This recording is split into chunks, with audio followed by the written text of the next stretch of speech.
Thanks for joining us. I'm Steve Hsu. And I'm Corey Washington, and we're your hosts for Manifold.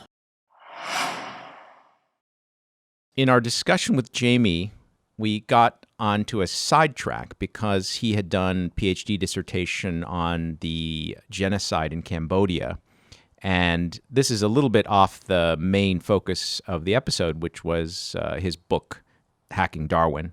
And so we've moved that content to the very end of the podcast, so you don't have to listen to it unless you're actually interested in it. But we do reference it a couple times in our discussion, and so that's why we're putting this note at the beginning of the podcast. Corey, our guest today is Jamie Metzl, an old friend of mine.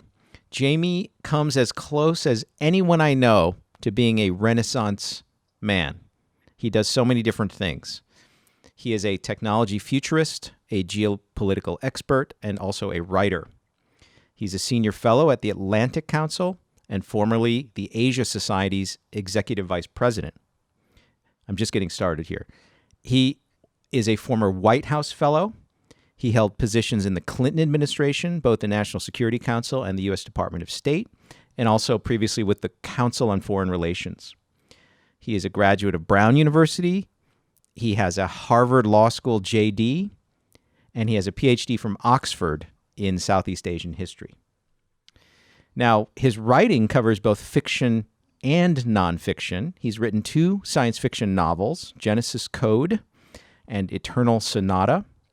And today what we're mainly going to focus on is his new nonfiction work called Hacking Darwin, Genetic Engineering and the Future of Humanity. Jamie, welcome to our show. Thanks so much, Steve. Thrilled to be here with you. But back to genetics and genetic engineering. So, Jamie, what caused you to get interested in that in particular, and when did that happen? Sure. So I talked about my background with Cambodia. I then worked, when I was 18, worked in a refugee camp in Thailand with Cambodian refugees. Then I worked for 2 years as a human rights officer for the UN in Cambodia.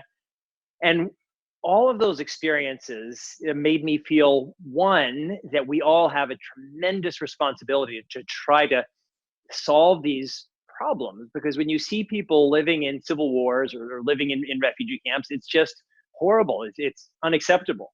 And my second realization is that you could spend your entire life working in refugee camps and you wouldn't fix anything because refugees are at the bottom of the stream. And so the top of the stream is making smarter political decisions so that we don't have these terrible crises. And so then after that was what set me on the path to government. And so after I graduated from law school, you mentioned that I was a White House fellow. My first job it was on the National Security Council, working for a really great guy, mentor, and now very close friend named Richard Clark.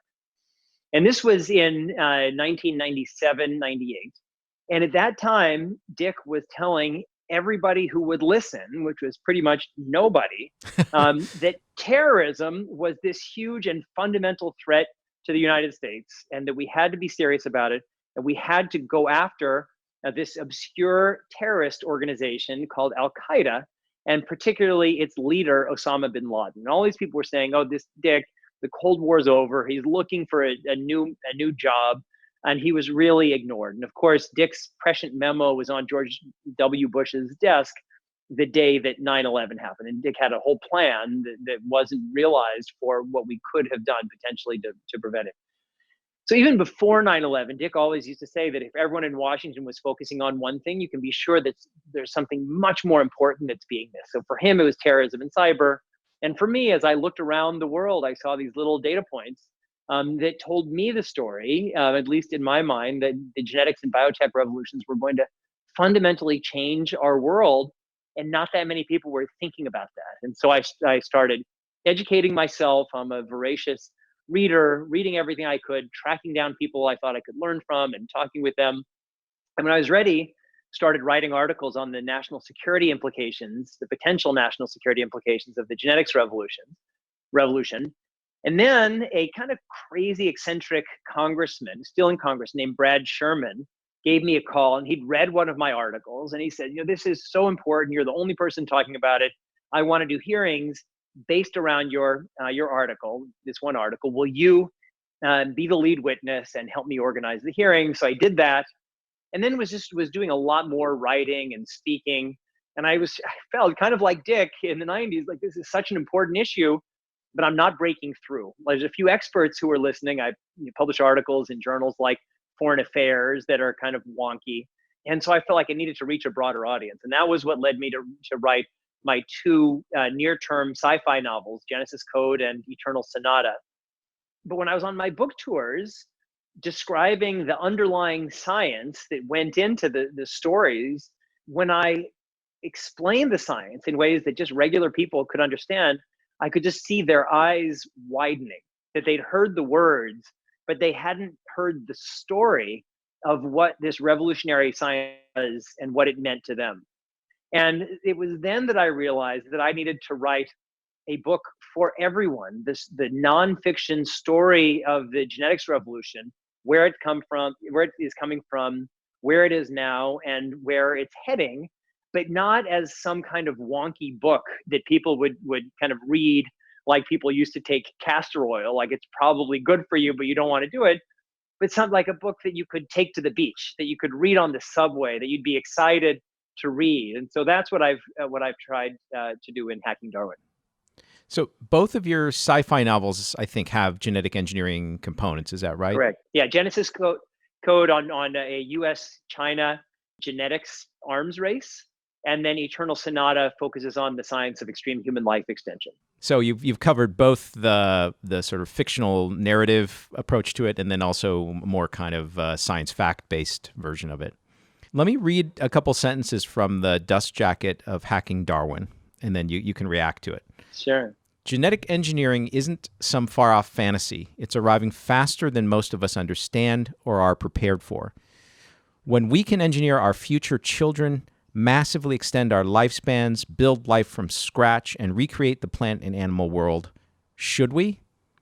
At the dawn of the genetics revolution, our DNA is becoming as readable, writable, and hackable as our information technology. But as humanity starts retooling our own genetic code, the choices we make today will be the difference between realizing breathtaking advances in human well-being and descending into a dangerous and potentially deadly genetic arms race. So I think you hit on almost all the important aspects of this topic. Any thoughts since you wrote that? Well, lots. I mean, I certainly stand by everything in the book, but this science is moving forward so rapidly. I'm just now finishing the edits for the paperback version, which is coming out in April 2020.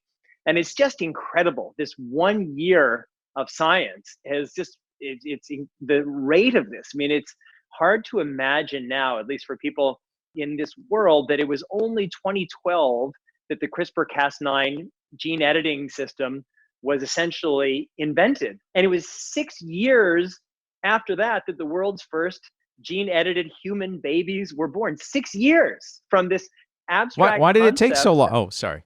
Yeah, exactly. No, but that's the thing. I mean, that's the essence of all of this, is the speed of change. And that's why I tell everybody that if you're looking historically for how long it takes for technologies to emerge, you are by definition being too conservative. I mean, that's that all these technologies, there's a super convergence of technologies, and they're all leaning against each other and propelling each other forward. We have more people who are literate, educated, connected to the world of knowledge, connected to each other than ever before. And all of those figures are just going up and up and up. And you think in different parts of the world figured out copper or bronze or whatever, thousands of years apart. So imagine if the first, wherever in the world they figured out copper first, they just sent an email to everyone else on Earth saying, hey, just figured out copper, here's how to do it. That's like a 2,000-year developmental jump for some parts of the world. And then that's the starting place. And then the next day, somebody figures out bronze, boom, email to everybody. And we're doing that in every field around the world. And it's unbelievable. And so where this is heading is just beyond, in many ways, what our very practical brains are designed to fathom. Soon after the first CRISPR results came out, Corey here was leading an effort at MSU to build our own gene editing core on campus. So we have a gene editing core up and running here, and I don't know what the latest statistics are, but plenty of modified mouse models and other species as well have been produced there. Now, I think it was pretty obvious to everyone who was engaged in biology that CRISPR was huge, and it, in fact, didn't come out of the blue, right? There were zinc fingers and talons, which were optimized just a couple years before. But you're right, there was an acceleration, and there has been acceleration over time. I want to sort of push back because I think I agree with part of what you're saying, but I think it's sort of complicated. In some ways, technology, I think at a kind of gross level, is clearly accelerating. But there's a long history of predictions of technological developments from discoveries that never happened or took much longer to happen than we expected. You yourself discuss stem cells. And remember, just after stem cells were invented, there's all this hype about curing a huge range of diseases with these new techniques. We'd be injecting them into our brains and our bone marrow, and all these chronic conditions and neurodegenerative conditions we had would be cured within a few years. And that turned out not to be true. Same thing happened with the Human Genome Project. There was an initial burst of enthusiasm about identifying all these diseases that had genetic bases, and that proved far more difficult. And I think you have a line in your book by a scientist who was kind of having a mea culpa, saying we kind of confused understanding from, clinical practice or clinical effectiveness. So it's complicated. I agree there is a broad trend of acceleration, but it turns out to be very, very hard to predict actual developments from scientific discoveries. I just like to hear your reaction to my... Yeah, no, I totally agree. And there's even a whole field of research on kind of the hype cycle and what it looks like. There's some kind of groundbreaking discovery. Everybody says, wow, this is it. It's going to change everything. Then we get too excited, and then it turns out that it's complicated and it's slow and painstaking. And then people say, and you can just insert any technology. God, we thought this robotics thing was, or just insert anything. What a dud. And then along the way, after this kind of disappointment, it turns out there's really a there, and it ends up building and building and building. And eventually, for many of these technologies, over time, it becomes even more revolutionary than people in the early stages may have thought. And that hype cycle, really, it applies across lots of technologies, just because all of this of life is always more complicated than our simplifying narratives would like it to be. But I still stand by this general thesis that if you get billions of people interconnected, solving problems, nobody has to solve a problem that's already been solved. So you're just optimizing human brain power in a way that is just never happened before in our history. And we have it's not like we're just imagining some unimaginable technology. I mean, we are laying foundations upon which many, many things will be built. Will they be exactly like we are imagining? No. But will there be other things that we can't imagine? Yes. And so it's for me I guess it's a self-declared futurist, because there's no governing body of futurism. They don't play music and give you a little paper. That's always the thing, is that you try to have as much intellectual rigor in making predictions based on your analytic framework, and try to figure out, well, what's real and what just sounds good but doesn't have the potential to be real. But life is always more complicated than our narratives would suggest. I think if you look at older science fiction, and I'd like to actually get your reactions later, Jamie, to some of the more famous science fiction novels or TV shows that incorporated genetics in them. But I think the possible ways in which our civilization, humanity, could be changed by genetic engineering have been explored quite a bit conceptually. But I think what's different at this moment in time is that I would say there's almost no chance, I'm highly confident, that in the next 10 years we will see really significant impacts on society and human life from genetics. And I just want to ask Corey whether he thinks that that's still too optimistic. like 10-year time scale. You think there won't be? There will be. I think there will will be. I'm pretty skeptical of that. But what I'd like to say is I think it's important for all of us to try to get a little feedback on our own predictions. I actually have been keeping track of my predictions on this topic. And so maybe mine are published. Okay, well, have you been looking at whether they come Yeah, true or not? they're right on scale. They're right on time. I mean, I predicted that we would get the first accurate complex trait predictor 5 years. I predicted that in about 2014. It happened actually a little earlier than I suspected. I have a prediction for when we'll be able to do cognitive ability with some accuracy. That's another 5 years. So that's slightly different. I think that's not. I agree. That's on the line between research and sort of. I wouldn't call it engineering. I wouldn't call it technology. But right. I'm asking about actual, say, improvements in lifespan. Right. That's kind of a different thing. I don't have any predictions about that. Yeah. Well, but let me jump in because I think defining the terms is actually really important. So the reason why I use the word in the title of my book, genetic engineering, is I'm really thinking of the broad category. And so when I tell people I've written a book on human genetic engineering, 9 people out of 10 will say, "Oh, you mean CRISPR?" And I say, "No, I don't mean CRISPR. What I'm saying is imagine that there's a pie that's genetic engineering. And in that pie, there's a slice that's gene editing. And in that slice, there's a sliver that's CRISPR."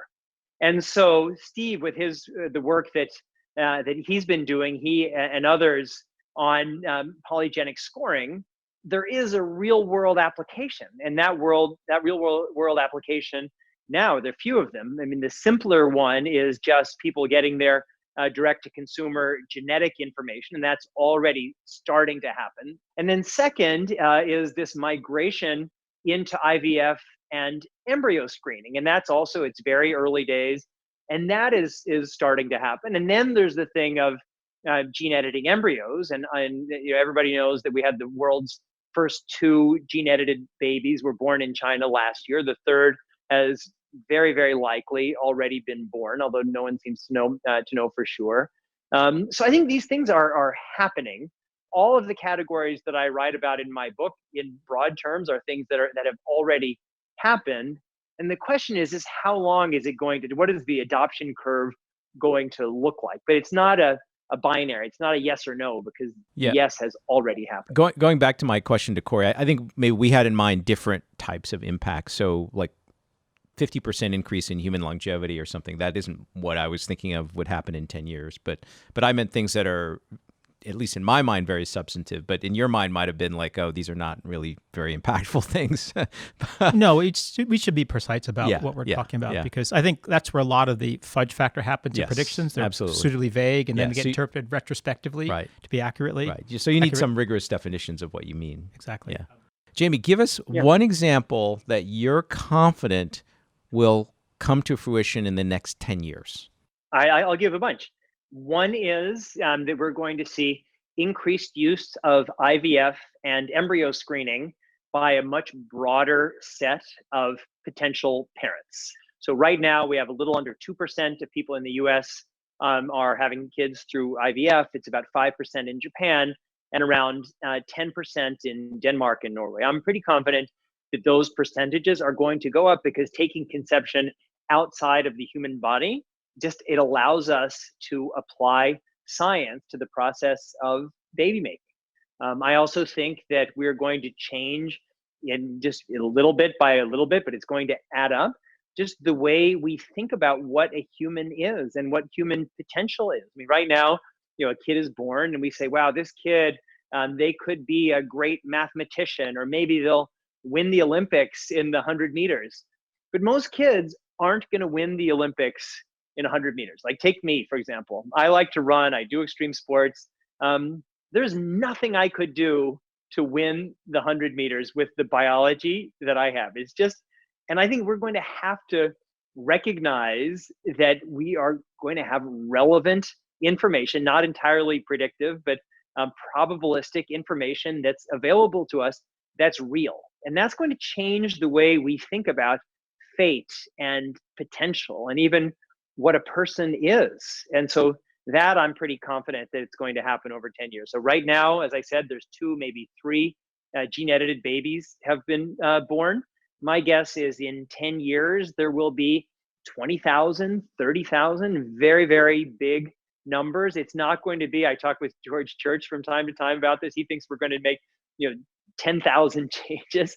I don't think that, but I think there'll be single gene mutation changes to lots of pre-implanted embryos, either to reduce some kinds of risks or to provide some kind of enhancements. And it's going to be impossible to categorize what is a therapy and what is an enhancement. So I think that I'm pretty confident that these things are going to change, and none of them are going to happen in like these huge steps. It's just going to be, as I write about in the book, a bunch of gradual steps, each very logically emanating from the last. So I felt that on a 10-year timescale, I counted sort of 3 predictions from you, and I agree with all of them. I just want now you and Corey to fight. Look, I'd give you a pass on the first prediction because I think that's kind of a very high probability event already. We already know that IVF is out there. We know that people are, maybe are doing screening for certain kinds of conditions, and that's going to expand. So that's almost not a prediction. I don't mean too harsh on you, but that's almost not a prediction. It's okay. These are just category things, but right? I want to come back to the gene edited Yeah. question. I think that's a pretty substantive one, and the other is the prediction on traits. The gene edited one is really interesting because that's going to require some infrastructure. It's not going to be a Chinese scientist allegedly doing this undercover, although we in fact don't know that he did it undercover or with support of the Chinese government. You're going to have hospitals, you're going to have regulatory bodies, or at least having regulators look the other way in these cases. And so I think that's a kind of issue of public policy and the question of whether people actually try to enforce these bans or not. But there are no bans. You're right. There are no bans. There are these discussions of bans, right? And the question is this going to turn into anything real, or is it just a lot of hot air? Right. Let's take just that one because you have another one after that. Sure. But let's take that one. So I would say the infrastructure needed is basically what you have at any medium-large IVF clinic, actually, to do this. And that's actually kind of where he did it. He did it. So the infrastructure requirement is relatively low, and there are many countries, so many different regulatory situations. So even if 90% of them ban it outright, there'll still be at least a handful of countries where it's legal. And so far, I think your comments don't preclude it happening. I think to me, the biggest variable No, I'm is... not arguing it's not going to happen. I'm just saying I think a lot of other attendant changes will have to occur. Okay, but 10,000, by the end of 10 years, 10,000 will have been born, 20,000 will have been born. Does that seem too aggressive to you, or...? No, honestly, I don't actually know how you'd assess even by an order of magnitude, right, at this stage. But I'm hoping that if Manifold goes on for 10 years, we'll have Jamie back and we will check. Okay, so you're kind of on the fence. You don't think think 10,000 could be way off? 10,000 is plausible, right? Okay. Oh, it's plausible. It's plausible. Okay. I mean, 2,000 is plausible. 200,000 feels too high. High. I'm kind of in the same ballpark as you. I think the main variable to me is what is the main benefit that you can identify from, say, So that's what I wanted to ask. I was going to ask Jamie, what traits do you think will be engineered over the next 10 years? Yeah, so engineered is a strong word. And so because just in my general philosophy, when I think, well, there are these very complex systems that we always don't fully understand. And then there are different categories of interventions. And in very crude terms, I will say there are categories of intervention that don't require a complete understanding of the systems that are being manipulated, and ones that do.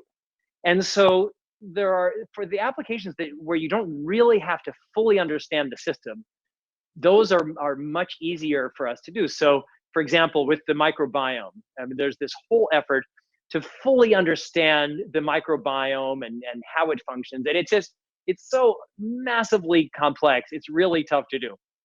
But we also know that without fully understanding the microbiome, you just give a mouse a fat mouse a fecal transplant with some skinny mouse fecal matter, and somehow the fat mouse gets skinny. It doesn't require a complete understanding. And that's why when I talk about it's not just IVF, mice. It's not just mice. This phenomenon has happened in people too. Yes.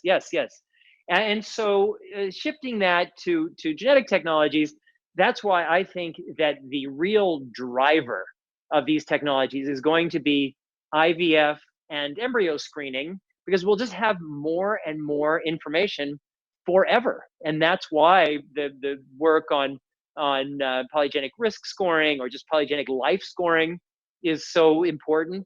And we won't need to have a complete understanding. And if you're selecting from among 15 pre-implanted embryos, I mean, you'll just have a lot of information. Someday, using induced stem cell, you may be choosing from 10,000 or 1 million pre-implanted embryos, and we're going to be able to drive a lot of change through that. So then, after we've done the embryo selection, provided that it's safe and proven, and it's certainly not there yet. I'm part of the World Health Organization International Advisory Committee on Human Genome Editing. It's a mouthful.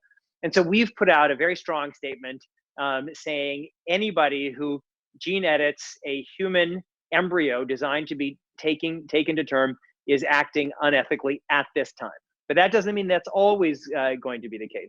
And so I think that the interventions that we're going to do, as I said earlier, when they are safe, if and when they're safe, are going to be single gene mutation changes that eliminate some kind of harm. And for that kind of harm, it will often be dominant single gene mutation, Mendelian disorders, or it will be benefits where there is a single gene mutation that confers some kind of advantage, whether it's virus resistance. There's a long list. Actually, George Church probably does the best job of maintaining this list of these single gene mutation changes that could be potentially targets. And that's where He-Jung Kwei, I mean, that's how he got to the CCR5. And so I think it's going to be those. It won't be engineering whole traits, because most of our meaningful traits are genetically complex. For those traits, we're going to use probabilistic embryo selection, but it'll be relatively small and discrete numbers of single gene mutation change. I think that's what's going to be the growth area. So just to summarize, I think we maybe all agree that to get to that 20,000 number 10 years from now, there will have to be some countries in which it's legal. There will be some beneficial single kind of edit mutations that people find are desirable. And then the off-target safety issue will be largely solved by improvements or further testing of CRISPR. And those are the three ingredients. And then 20,000 is not a crazy number. Okay. Yeah. I agree. And so for the off-target, I mean, off-target has been a huge issue. But when you look at the speed with which that problem is being solved, it's not fully solved yet, but it's getting more and more and more precise. I was on a panel this summer with a University of Chicago molecular biologist named Bruce Lahn, who claimed to me that actually already from what he knows about mouse, the off-target problem is a very minimal risk right now in many cases for many choices of vector. You know, he thought it would be solved for sure in the relatively near term. Just to provide a little context, using a fact from your book, Jamie, you state that on average, as a man ages, there are 2.9 mutations that occur in sperm cells each year. And it's important to realize that that's something that is happening pretty much from the time of your age, you're 18 or over. And if we're worrying about off-target effects, which might be one off-target edit in a whole genome from CRISPR, you know, a guy like me who waited till age 47 have kids, looks like I'm putting my... You're a criminal.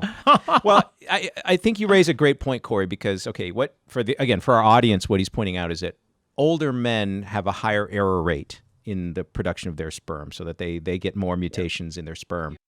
You could compare what's the added risk to your progeny from waiting a year to have the kid versus doing the CRISPR edit, right? I think that's the analogy you're trying to make. Well, it's partly that, right? But it's also the question of just what's the overall risk that we're concerned about, right? We seem very concerned about risk in CRISPR for off-target effects, but we're not actually focusing on just natural risk that comes from here. I think and be concrete, right? These are not abstract discussions, right? It's quite well known that as men get older, rates of autism in their children go up. In fact, they start going up by around mid-30s. Right. We even know a phenotypical effect of those extra mutations is higher risk of autism. And I think you're making the point that people they don't think consistently about risk. So familiar risks they tend to discount. And then if somebody comes with, hey, new treatment, then the bioethicists look at it extremely critically and they say, yeah, but what about this tail risk? And then your point is that we're already dealing with tail risks of that size or larger in just men waiting longer to have kids. That's right. And that's true for risks across the board, whether it's the number of people dying from storms, lightning strikes, mass car shootings, accidents, et cetera, terrorism events. Yeah. Yep, exactly. And nature has an error rate. And so if this nature, or whatever that is, was perfect, we wouldn't even be having this. We probably still would be having Wouldn't this be conversation, evolving. but nature has an error rate. And so that's like, I mean, it's the rational conversation about self-driving cars that we're not able to have. We have 1 million people dying from car accidents every year. If we convert entirely to self-driving cars and only 900,000 people die, well, that's a victory. But people don't see it that way. And so we need to do better than nature, but we need to do hugely better than nature to have very prevalent adoption of any technology. One of my favorite stats as regards auto fatalities was the rise in fatalities after 9/11. Because after 9/11, a lot of people stopped flying and started driving everywhere. It turns out the increase in auto fatalities during that year was greater than the number of people killed in 9/11. Right. Yeah, So more people died basically by trying to avoid planes than... So I don't mind when average people or even policymakers, because they're not statistically trained, typically think inconsistently about risks and utility. But when, quote, bioethicists think inconsistently about utility, that does bother me, because they often make arguments in which they're super, super critical about any new technology, but they don't do the correct calculation comparing to risks that we already deal with in our everyday I would life. hop on bioethicists as opposed to anybody else pushing policy of certain kind. Most policymakers, most people advocating some kind of policy have a blind spot, often multiple blind spots. I'm not disagreeing. I'm just saying I expect I have a higher bar for people in the academy who are purporting to actually advise society on what should be done. Why? I don't know. I just do. Okay. Because they're getting paid. Yeah, they're getting paid for it. People get paid for all sorts of All right. stuff. So now back to the third prediction, 10-year time scale. You were going to comment on it. So the first thought that popped in my head is, again, although the technology is categorically different, this is not something that's new to us. You remember East Germany had incredibly successful Olympic teams for years and years without real genetic information about people. But they could look at kids early on. They run them through essentially obstacle courses, all sorts of athletic abilities. And they could, but this is before they gave the kids steroids. But they would be able to pick out who was potentially a very, very talented athlete. And I think it's quite plausible that you could get this kind of information very early on from an embryo, no doubt about it. The question is how widespread this will be and whether people be acting on it. Yeah, so I think it's a great point, and my novel Genesis Code is really about this, where U.S. learns that China has a secret genetic enhancement program where they're identifying these kids who have certain capabilities and enhancing those capabilities using gene editing, and then placing them in the equivalent of their Olympic sports schools, but for science and math and engineering and all sorts of things, and then weeding out those people to find out who are the champions among champions. So certainly just the phenotypic expression of life will allow us, it does allow us to identify who has the potential to be good at something. But as I write about in the book, how many potential Mozarts are languishing in refugee camps in Syria. And so I think that with this knowledge, we're at least going to be able to identify potentially much larger pools of people who could be Einsteins. I mean, some of them may not be Einsteins, but for societies that decide to organize themselves around that model of how human potential could be realized, I mean, this will be very appealing, and it's already starting to happen. I mean, Kazakhstan is screening their potential athletes to see who goes where. The Russian military has announced that they're doing genome sequencing of the recruits to try to use that information, figuring out who goes into what function. I mean, it's very rudimentary now, but it won't always. I think that when it comes to state selection for talent in very, very narrow things, like say you want to find the tallest kid to be on your national basketball team, it is clear that genetic technologies will actually do better than what the old Soviet system or the old Chinese system was doing, like measuring the X-raying your hand to see how big how long your various bones were, things like that. You can do better than that now. I think one of the things I was thinking of when Jamie mentioned impacts on society and the way society thinks about life and fate and things like that from better genetic technology, one of the obvious ones to me is that already with the cognitive predictors that we have, you can sort of predict upward and downward social mobility within a family or within a group of people based on DNA alone. And so once the general public, after, willful obfuscation by the powers that be of this technology, after the general public becomes aware that this is actually possible, it, I think, will change the way people view the dynamics of society. Like, how fair is society? How much is hardwired in at the beginning? These are all kind of really fundamental questions people have been grappling with since the dawn of time, but we're getting closer and closer to being able to actually answer them. And that could have a sociological impact, I think.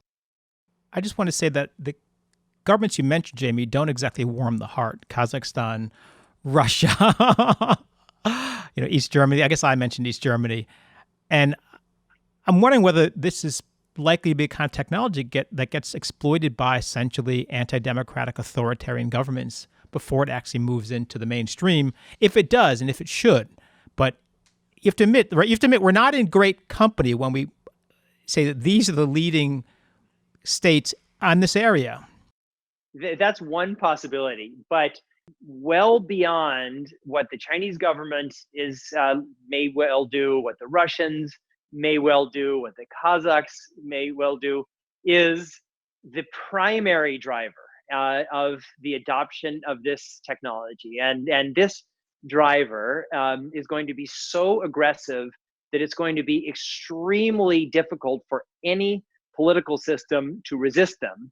And that will be parents who, once they believe this technology provides a benefit, are going to demand it. If they can't get it, they're going to either go where they can get it, or they are going to organize and force their governments to adapt to their wishes. And the first tier of this will be people who are carriers of single gene mutation diseases and disorders. Here in the United States, there is a little a group for basically every disease has its community. And some of them are extremely well organized, extremely political, extremely powerful, and they're going to demand this. I have a lot of friends in Korea, and in Korea, they have a national law requiring cram schools, which are these extra education schools people go to close at 10 p.m. because people are having their 7 and 8-year-old kids going to these cram schools past midnight every single night to prepare for college entrance exams they were going to take a decade in the future. And when I told my friend who had 12 tutors coming to his house every week, I said, if you could screen embryos to select one for implantation that has higher IQ, would you do it? And he looked at me like I was an idiot. Like that was like an unimaginable question, because what is the alternative to doing it? Like not doing it? That was almost unimaginable. And so I think that parents, yes, there will be states pushing this. Yes, there'll be a regulatory issue of where it is, whatever it is legal or not legal or gray area. But once it's safe, or people think it's safe and beneficial, parents are going to demand it. I want to quote a line from your book, paraphrasing, not exactly quoting. China by 2020 wants to sequence 50% of all newborns and is investing $9 billion over the next 15 years in this project with no privacy concerns. What implications does this have for U.S. policy in your view? Absolutely huge. For all of us, we feel very rightly that privacy is a personal issue. If somebody comes into my house and snoops around, I feel violated. If somebody gets into my email account and reads my messages, I feel violated. If I have sent my mouth swab into 23andMe and they should sell, for example, my personal information to GSK, I feel violated. And yet there is this, that it's just a basic fact that for everybody to benefit from genetic technologies, we need big data sets. We need pools of massive numbers of people's genotypic and phenotypic information. I mean, Steve is the big expert in this on how big are the databases that we need, but it doesn't matter how big they are, because we are going to get databases in the tens, hundreds of millions, and then billions. And there will be a right answer to what's the right amount of privacy that will create a competitive advantage for a society, because you can imagine societies where everybody has 100% complete and absolute control of their personal genetic information, and every use of their genetic information would need to be approved by them. Every research study, everything. And in that case, the people in those society would have lots of protection. They just wouldn't have really any innovation in the field of understanding complex genetics. And you could understand the other end of the spectrum where there's no privacy protections. Everybody has access, the researchers and the government have access to everything. And you could understand that on one hand, that could unlock a lot of research and a lot of ability to figure out, decode these secrets of the genome. But you could imagine, well, maybe people might revolt because they would feel that their genetic information was being manipulated and used against them. So if you say like no privacy and complete individual privacy as two ends of a spectrum, over time, we're going to figure out where is the optimal place on that spectrum. But the communal answer to that question and each person's perceived individual answer to that question may be different.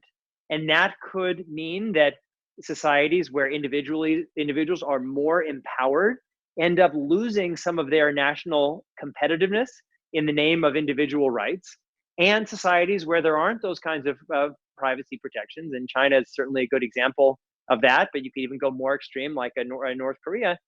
They are going to have potentially some kind of competitive advantage. But this isn't an abstract question. I mean, the way we're going to test this, just like the way we're going to test what we were talking about before with gold medals, is by who gets more gold medals. In 20 years, there'll be a genetic Amazon, and it's going to be based somewhere. And the answer to this question will determine where it's based. So, Jamie, I'm curious, in the current environment where policymakers in Washington are really obsessed with China as a strategic competitor, are you sensing some potential for action on the U.S. side, given what China might do in this area? Yeah, well, we're already seeing it. So you know this, Steve, through your work with BGI.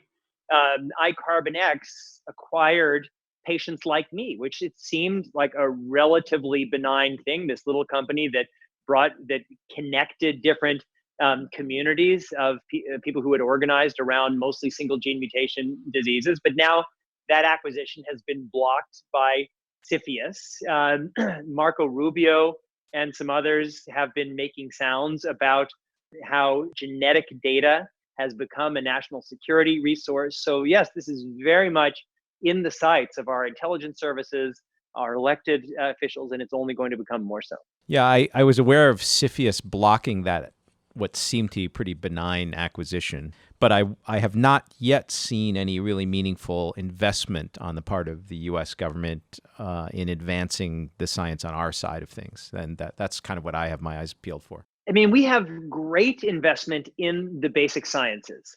And so that certainly, China is investing a lot, but all in all, the U.S. still tops the world by a long shot in investment in the basic sciences. And that's why our universities, no universities in China on the whole can even remotely compete in these areas with our best universities.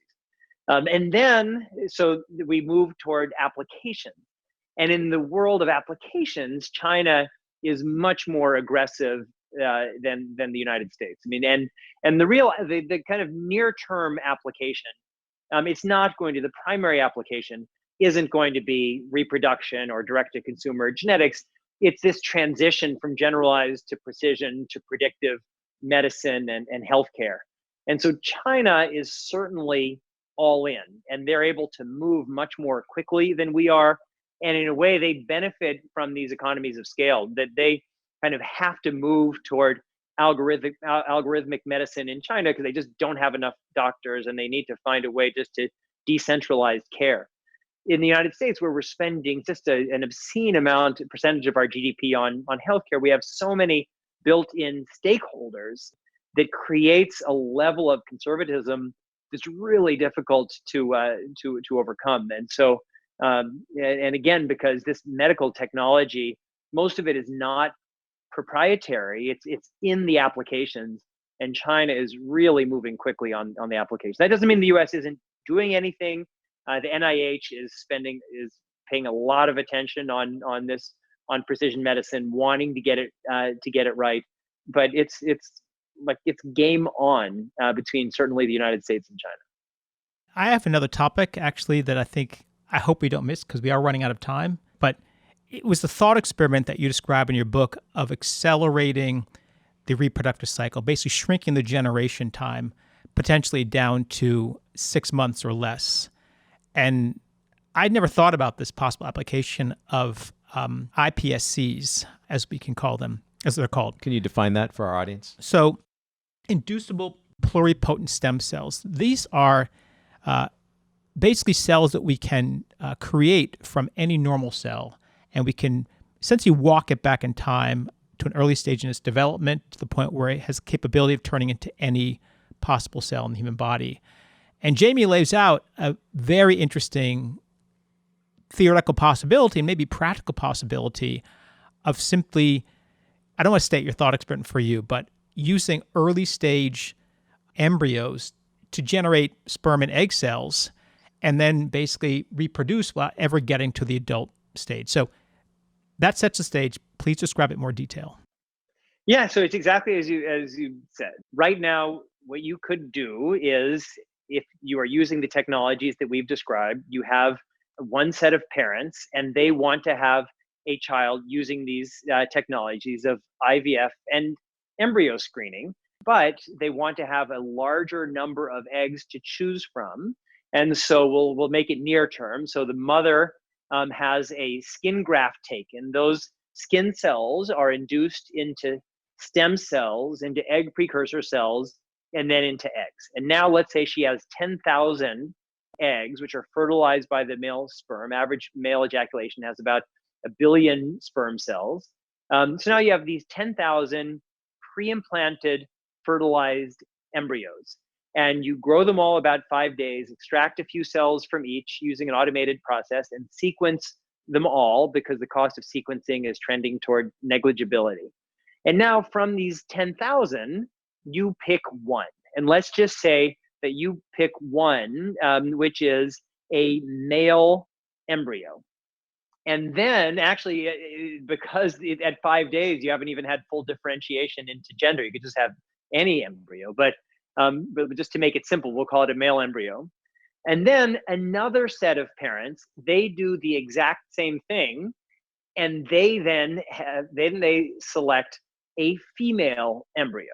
And again, forget the gender issue now because it's a little more complicated. But now you have a 5-day-old male embryo and a 5-day-old female embryo. But when you extract cells from each of them, these are embryonic stem cells. So the whole point of an embryonic stem cell is it can become anything. So then you have the boy embryo and the girl embryo, and you extract sperm cells from the boy and egg cells from the girl.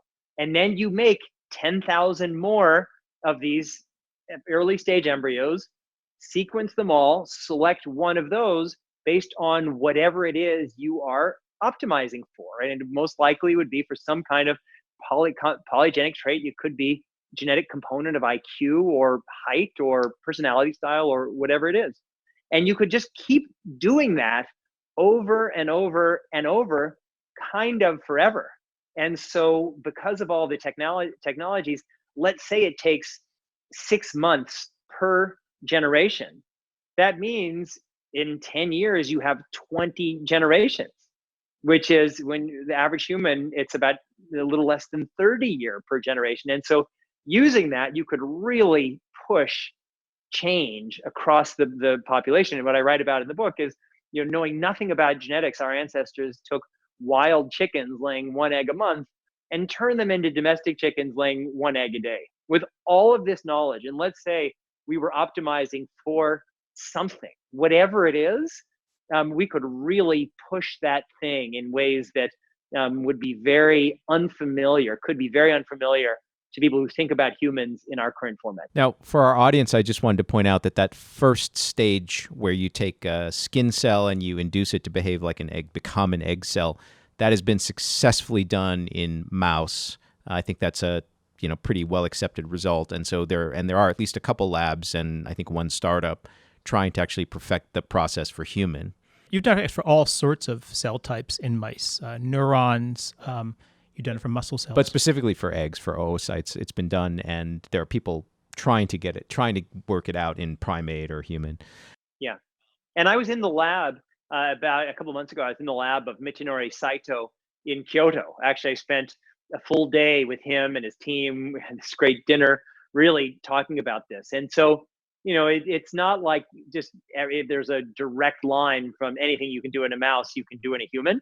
But we know that IPS, that this whole thing of taking back cells in time, we know it works in human cells. That's already been proven. And so I think it's a pretty good bet that this science is going to progress. Whether it's going to be that the error rate of this process will approximate the error rate of nature, that's for humans, that's still an unknown. Right. So at least that first step of your generational process, I would feel fairly confident, or I would not be surprised if 10 years from now that were fairly well perfected. I'm curious what people in Kyoto thought. Well, they were very conservative, because what Saito-san said was the only way we're going to know this is safe is if somebody born through this process lives an entire life, because we've seen in some of the cloned animals, they seem pretty good earlier in life, and then they have problems later. That conservatism could have been applied to test tube babies, right? The first IVF baby. So, yeah. That was my point. So he thought 3 generations. And so he said, it's going to take about 10 years to get where the technology works, and then 3 back-to-back generations. And he put those at, because it was Japan, 80 years each, which was 250. And that's just not the way humans work. I mean, I told you about 6 years from CRISPR-Cas9 to the first human baby. Nobody's waiting. I mean, Louise Brown is 41 this year. It could be that all IVF babies drop dead at 42. We just don't know. But nobody is waiting. We have 6-7 million kids have now been born no one is waiting three generations. I don't think that will happen. Right. So it sounded like taking apart that 3-generation careful checking. They think 10 years is also roughly the right time scale. 10 years, but the 10 years is like for people making predictions. 10 years is kind of the sweet spot, because it's like, it's kind of far away to be far away, but no one's going to come back to you next year and say, remember. So lots of things seem to be 10 years. Understood. But I think we've kind of focused in this discussion on about a decade as kind of the time scale, not infinity. We're all young enough to at least see another 10 years. Now, I would point out to these Kyoto folks that obviously if they get the technology pretty well working and they can try it out on, say, monkeys whose life expectancy is much shorter, then I think the safety issue could be largely, not completely resolved, but largely resolved if you did 3 generations of monkey. I told them that. Yeah, I told them that. I mean, I think there's also just a built-in conservatism to most scientists. Like most scientists, like if you say, hey, it's this really exciting science, my plan is to totally recreate life on Earth, your funding dries up. And so you have to say, like, I'm trying to be extremely conservative. I'm trying to be responsible. So I think Corey raised this as a way that human evolution could just speed up tremendously. And I think it's not technologically out of our hands. In a century, I would be very shocked if we didn't have mastery of these technologies. It's a kind of technology that reminds me of a way in which we can kind of bridge the gap between biology and silicon, because in some sense, this is how silicon generations happen. You try something out, you make small alterations in it, and over time, things change much faster than they do in biology. And if you're able to do something like this, I'm not arguing that one should, but you could easily see basically revising human biology very, very quickly in a way that would not quite give you Moore's law, but that would definitely be faster than anything we've ever seen. There are old essays by Freeman Dyson pointing out that what's likely to happen when humans finally get out into space is that we genetically modify ourselves to, for example, be able to do photosynthesis or be much more resistant to radiation, much more resistant to low gravity, et cetera, et cetera. And he thought when we finally people the solar system, it'll be a kind of different people, humans, but well, it engineered must humans. be. It must be. I mean, that's the thing. I mean, we'll just use it's easier to talk about crops. I mean, we're changing our climate so rapidly that we're going to have to change crops in order to so that people can do farming and stay where they are. And if we are a species that's optimized for this kind of life, if the environment around us changes, the old-fashioned way is, well, if you're not optimized, you just die. And that's why so many species just die out. We don't like that as humans. And if we are, I mean, we have to become an interstellar species because our planet we know is and our sun are going away. We can't do it in this form. And that's why with all of this, we have to think about what's the connection between now and what's possible now and what's ethical now and tomorrow, where we may be facing a different set of circumstances. And so, everybody likes to think, well, the world stays exactly like it is. What are the set of options? But maybe our world could change fundamentally because of climate change, because some kind of pathogens that wipe people out, because of some exposure that's something happened, some asteroid crashes here. Who knows? Or wanting to live on Mars or Titan. So I'm not really convinced that we will be inhabiting other planets comfortably as a result of changes in our biology. I think it's almost certain that we will develop technology that allows us to live there far sooner and to a far greater extent than we will alter our ability to generate energy by using photosynthesis. Well, so if you photosynthesis is a pretty big reach, but if you accept this 100-year time scale that will have this sort of fast 6-month generation evolution under control, then the time scale to develop the Star Trek-like technologies that you need to be comfortably in space without changing us, and the biological technologies, that they are kind of competing on a similar time scale, right? I think they may be competing, but I think there are details of this sped up evolution we have to really think about. And that's that often evolving traits has negative consequences that will take a while to recognize. I used to study fruit flies, and remember one of the well-known papers involved selecting fruit flies for learning ability. And you could basically raise a fruit fly's ability to learn a task up pretty substantially in a couple of generations. But these flies had serious problems. And maybe with genetic technology, it allows you to identify those problems in the embryonic stage, but they're much more susceptible to stress. I think they had lower reproductive rates. There are all these consequences that I think Korean researchers were kind of drawing attention to the potential for. And you may not see that unless you actually run the live experiment where you allow the animal to develop for at least a few years. And that's going to rapidly slow things down. I think we'll be running this experiment in the embryonic stage pretty quickly. But as far as having people walking around 10 generations down. I agree, because evolution is a balance. I mean, it's not like, there are certainly lots of bugs in evolution and sometimes we call them cancers or diseases or whatever. But evolution is a balance that's happened over billions of years. We may be optimized in certain environments and things can change quickly. So we must have a level of humility. We must recognize that this is really serious stuff. We can't be blasé about it. We have to have a series of inclusive and forever dialogues about the ethics to make sure that we are values driven. But this science is very, very real. It's moving rapidly. And my view is we should shape it with our best values rather than sit back and let other people's decisions shape our world and ourselves. Yeah, I certainly agree that the technology is moving faster than society's rate of learning about it or rate of having a deep understanding of it. And I think it's really important what you're doing to try to make people aware of what's going on here. I guess I'm a little bit of a cynic as far as the role of values in this discussion. I don't think this stuff is going to be developed on the basis of our best values. I think, in fact, another line of argument you push, which it's going to be parents' desire to see certain kind of offspring, just the raw desire to succeed and have your kid be better than other kids. I don't think that's based on the best values. I think that's likely to drive things. So, yeah, and yet societies yet societies develop norms for what is and isn't okay. And I think that's where we do have these elements of social consensus, and sometimes we can't even see them. But I think that, it's not that I feel like the norms will drive everything, but I actually do believe that social norms set a range of at least socially accepted behavior, and that counts for something. Corey, I might agree with you, your cynical view that norms are not going to drive things. Self-interest maybe will, and maybe possibly more in a dystopian than a utopian direction.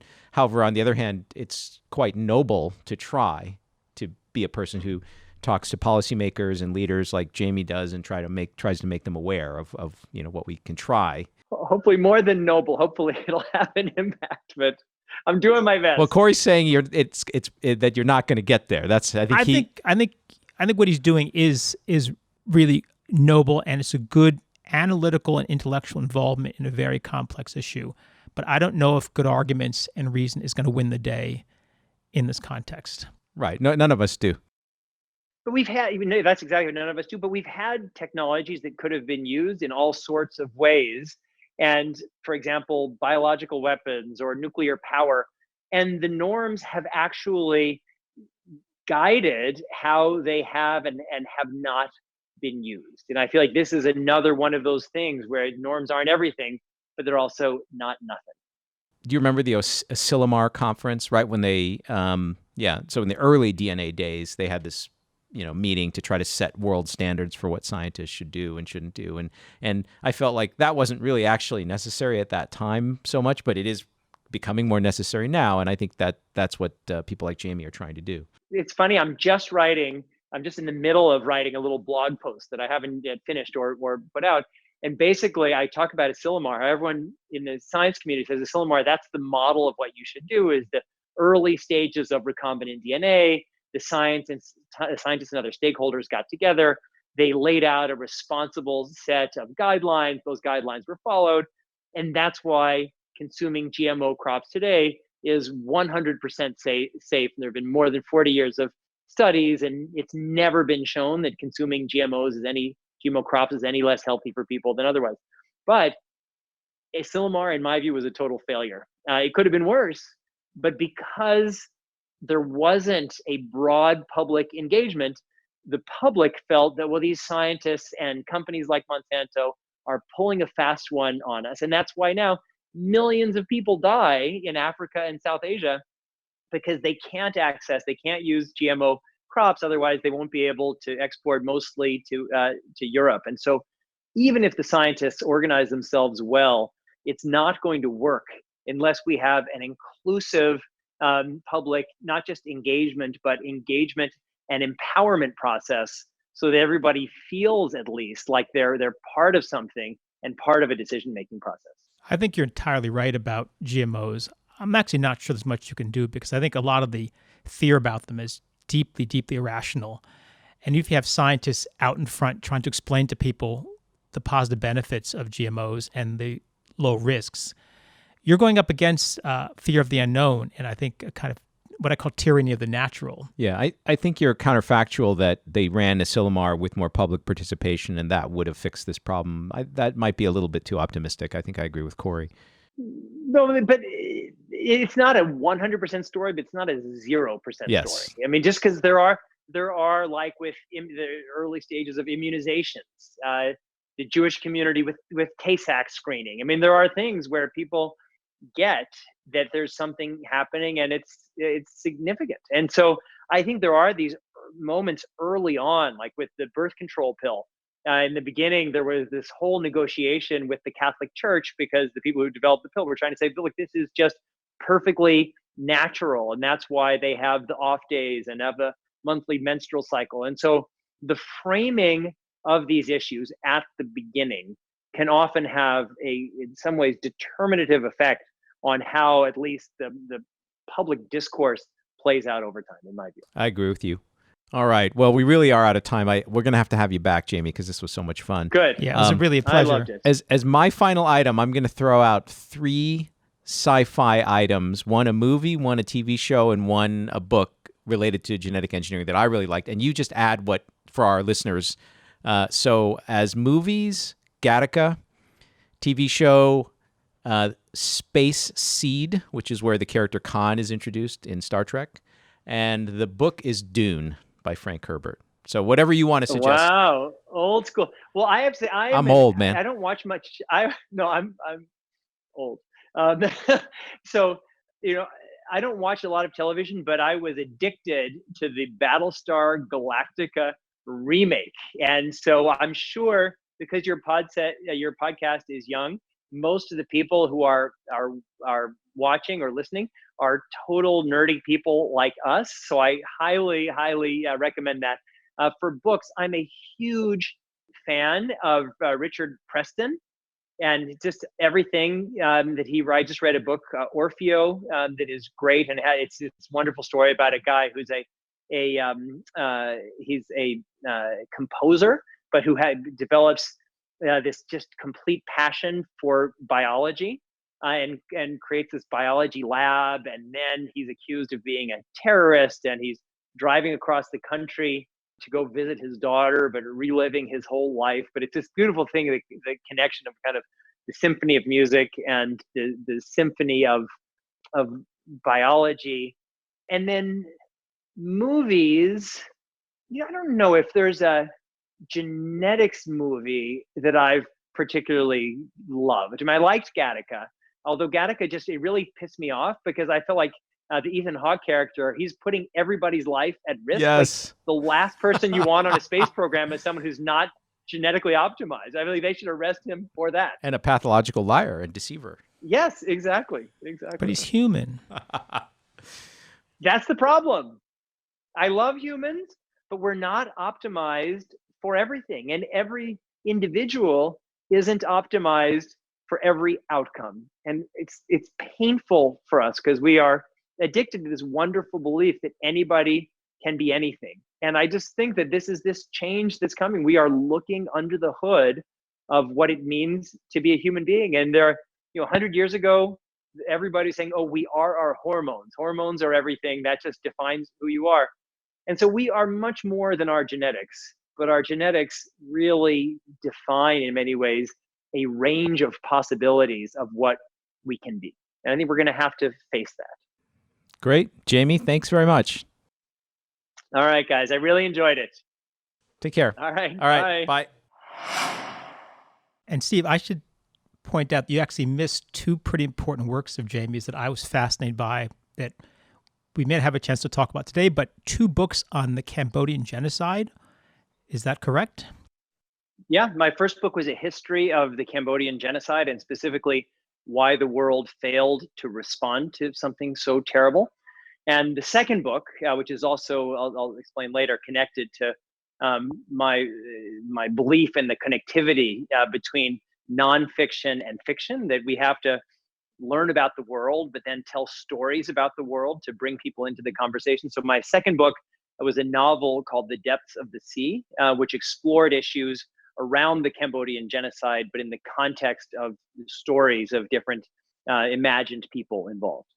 Well, I was trying to focus us more on futurism and genetic technology, and maybe its relationship to policy, but that's amazing stuff that you're referencing, Corey. I am curious, since we're on this slight digression, maybe this will get cut out, but Jamie, have you seen this documentary where I think they go back and they actually interview some of the people responsible for the genocide? Do you know what I'm talking about? I don't know which one. I certainly have seen a lot of things about the genocide, and there was this whole hybrid UN Cambodian tribunal that's interviewed a lot of people. So it's really just unimaginably terrible, and that it's so recent. It's in all of our, at least the three of our lifetimes. And I just think that these kinds of things we have to understand. We can't just sweep them under the rug. I think genocide is really a fascinating topic to understand political perspectives from, because whether someone cares about a particular genocide often seems to depend upon their political orientation. And what happened is that many people on the left did not particularly care about the Cambodian genocide, often played it down in some ways. And you'll find often atrocities that people don't happen in other countries, people on the right don't care about. So it's kind of a fascinating prism to understand, what looks like an objective evil, but people bring their political perspectives to it and either minimize or play it up for those reasons. Well, people bring their political perspectives to life. Like when I was at Oxford and I was working on my dissertation, which became that first book, Noam Chomsky came. And at that time, when you're writing a PhD, you are the world expert in your little narrow thing. So I knew absolutely everything, every detail about the international response to the Cambodian genocide. And so I asked Noam Chomsky this question because he's a real villain in this story. I mean, he was one of the people who was denying these very credible stories that the genocide was taking place. And so he kind of brushed me off. And then he said, all right, well, send me a letter about it. And I sent him this letter, and it was this point by point, as only a PhD student can do, just saying, here was what was happening, here's what you said, here's what was, and we got in this very kind of heated response. So you're absolutely right. And I think that maybe then to pivot to our topic of today, in every generation, there are so many different, huge, morally vexing issues. And for the challenge for all of us as humans, whatever our political perspective, is to take a step back from ourselves and really try to say, how do we do the right thing?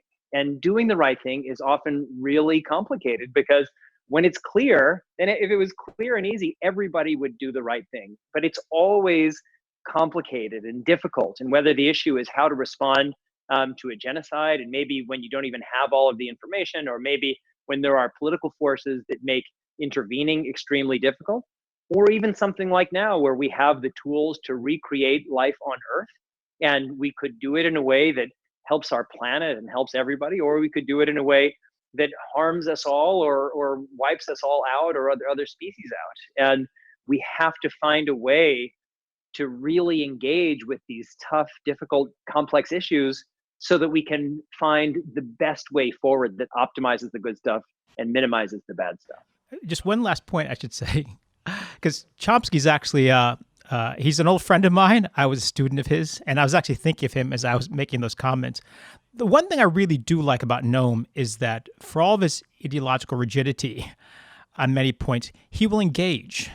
You write him a letter, he will write back. He'll write a long letter back. I mean, he's not writing these now, he's 90, right? But I've had friends who had debates with Chomsky that went in the tens of single-space pages. Yeah, and me too. And that's something that I think is it's something that sort of disappeared. I don't know if anybody ever really did it to the extent he did it. But these days, arguments often devolve into name-calling.